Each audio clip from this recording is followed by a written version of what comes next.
Well, welcome back everybody to my channel. So today we're going to jump right off and we're going to have a little fun today. Actually a little fun slash challenge. And the challenge is going to be it's going to be a little bit of a demo. So I'm going to do a little demonstration on what we talked about in my video yesterday, which was bringing your drawing to life by adding shading or tunnel values, going from a light value to a dark value or vice versa.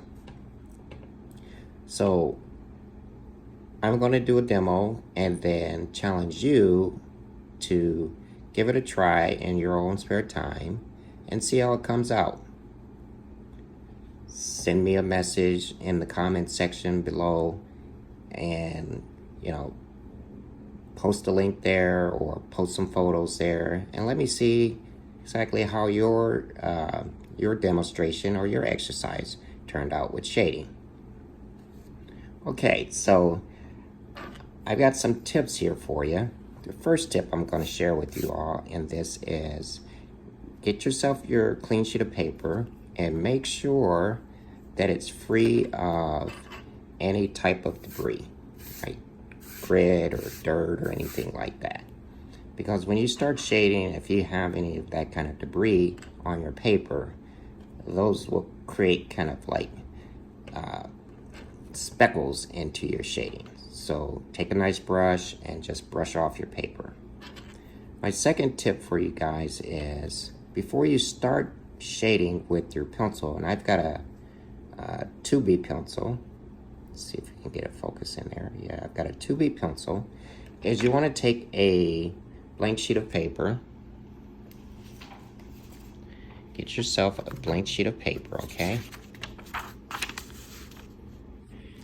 And with your sharpened lead, like I just discussed in my video yesterday, take it and just get that lead worked in before you actually do your shading on your actual drawing. Get it worked in, because what you want to do is on one edge or side of your pencil, you want to create kind of like a flat kind of surface on the lead, because that flat surface on the lead, when it goes onto your paper or your drawing, you're going to be holding your pencil in that overhand grip, as I discussed the other day, and at a bit of an angle. So about a 5-degree angle, you're going to tilt your pencil so that that flat edge of your lead sits flat onto your paper as you're shading. Okay?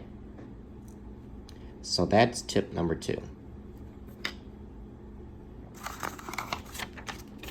Okay, so let's begin.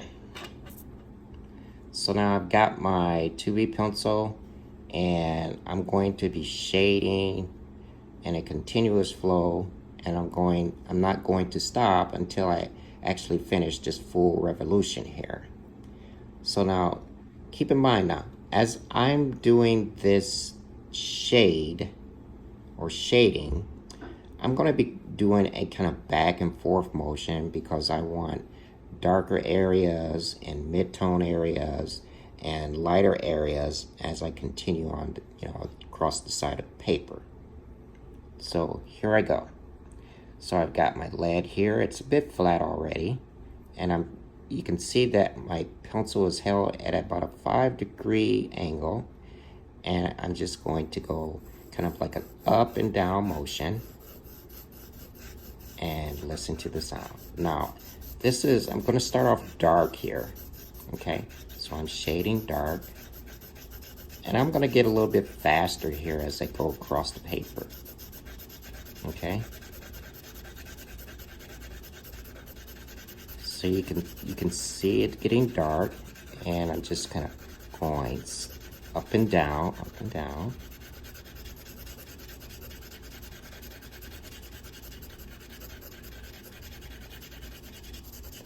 I'm still in my dark kind of value.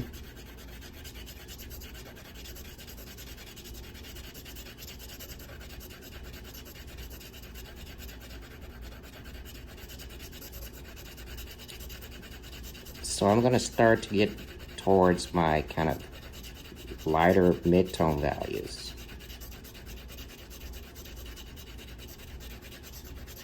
And as I get into my lighter mid-tone values, I want to go back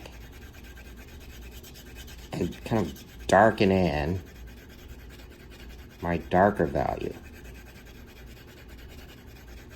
But you notice now I am not lifting my pencil lead off the paper until I finish this full revolution.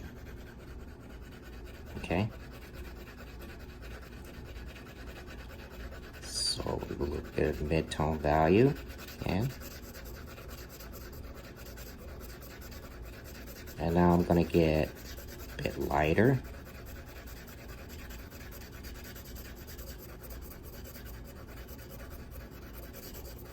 And a bit lighter.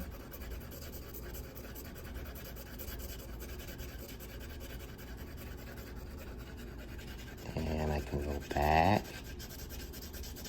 And as I get darker, you can hear the sound of my pencil lead sweeping across the paper much better when I'm putting more pressure down onto the paper.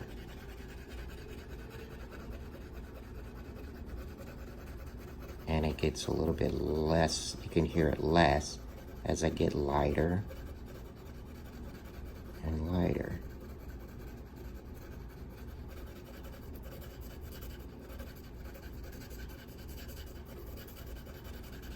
Now here at the very end, you can just kind of barely see that shade. You can barely see it. I'm going to come to a pause here, right there. Okay. So now, I've got a full revolution going from a darker value to a little bit lighter value, and it gets lighter and lighter as I sweep across the paper. And now notice here, and my shade, once again, we don't see any, what we call again, hard lines. We don't want to have that going through our drawing or our shading. We want smooth shading full revolution. This takes a little bit of practice, so practice at it, and yeah, post some photos down in the comment section. Let me know how you did, how you felt, and how much practice you got in, and whether or not you like this challenge. And if you like this challenge, if you want me to create more challenges for you all, put it in the comment section and let me know that as well. So I hope you all enjoyed this video or this demo. And don't forget to like and subscribe to my channel so you can catch all of my uploads, or when I do upload new videos. Turn on your post notifications so you are notified. And until then, I'll see you in my next video. Bye for now.